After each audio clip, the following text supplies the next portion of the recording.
Guys, it's Stacy and I'm here with a Saturday morning makes on Saturday. Can you believe it? So I have a couple of cards to share and Christmas in July.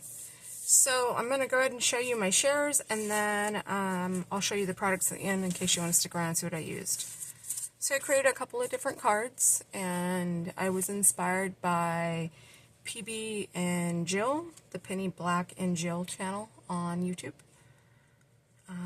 And that's what I used here is Penny Black images. So there's some little mice hugging under a flower, and I inked the flowers to look like it and created a little hill and did some ink blending, and they're popped up. I haven't completed the inside of the card yet. So there's that one. And then this was another image in that stamp set, and so I used a cloud stencil and did the background very similar, cut the hill. This one I did pop up. I didn't think I did. And the same with the images. So there's that. And then I made some ornaments. Now, I know that I showed these last year, right before Christmas. I bought a bunch of thing of these bobbles, these clear bobbles, and I wanted to alter them. So here's what I did. Here's one. And I'll show you the products I used at the end to make these. I think I pushed this one down a little bit too much because I bent the top. So I just used these bobbles and die cuts that I attached with some Mod Podge, and did that, and then I used some embellishments that I had in my stash. So, and I'll show you what else I did with the products at the end. And I'll explain a little bit more, but for those of you who just want to see. And then I'll probably take like some cute ribbon or something to tie through there. I didn't put anything on the back, just texture on that one. But I did this one. I have to say this is my least favorite. I don't really like it. My husband liked it because it was red, but so I added some little gems hoping I would like it more. And I did do the other side. And I haven't put any gems in there yet. I just did this trying to make myself like it. I don't know if I'll attach some ribbon. I'll probably use like old lace and stuff. This one I did, and this one's two-sided. So I wiped a little bit of this antiquing wax away to make it look like the moon was there. And then I didn't do that on the other side. So you guys let me know which one you like better. Let's see if I'm in frame. Sorry.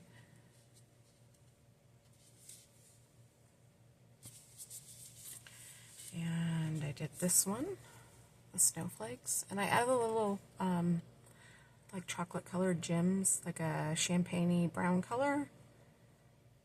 I actually had put some brighter, like iridescent ones. They just look too bright. I might actually go over some of these, like the pearls and whatnot, with some antiquing wax and try to tone them down some to make them look aged as well. And this one carries around to the other side. And I just added them in the hollow parts. I didn't want to bling it up too much. I was torn. I'll show you one that doesn't have any embellishing on it, kind of like that. So this one is two-sided, right? So I did this one, but on this side I did add pearls and gems. So you let me know, because I almost don't like it. My husband likes it, because I was going back and forth, and he's like, I like these, and it adds a little extra, where I wanted like the kind of stone look and antique-y look. So I went ahead and added it. You can only see one side on the tree, right? So I could decide which one I like. And then here's the last one I did so far. I want to do one with a background cover plate. I have some ones that have cut out flowers, and I want to do a flower one in pinks possibly. So that's what I made. So what I did was I took some sandpaper and I scuffed these up because they are plastic, right? And then I took this gesso and I coated it, and it took a couple of coats. I think it took 2. And then I took paint, chalk paint. Like, I have different colors, and I use Waverly. I didn't bring out all the color chalk paints I used. If you're interested in the colors, just let me know. And then after that, I painted them with the chalk paint, let them dry. Like, this is a long process. These steps take, I really should have let them cure in between by a day, but I didn't. Then once you do that, you cut out your different die cuts, right? And I just did it out of cardstock and a heavier weight so it would have some dimension.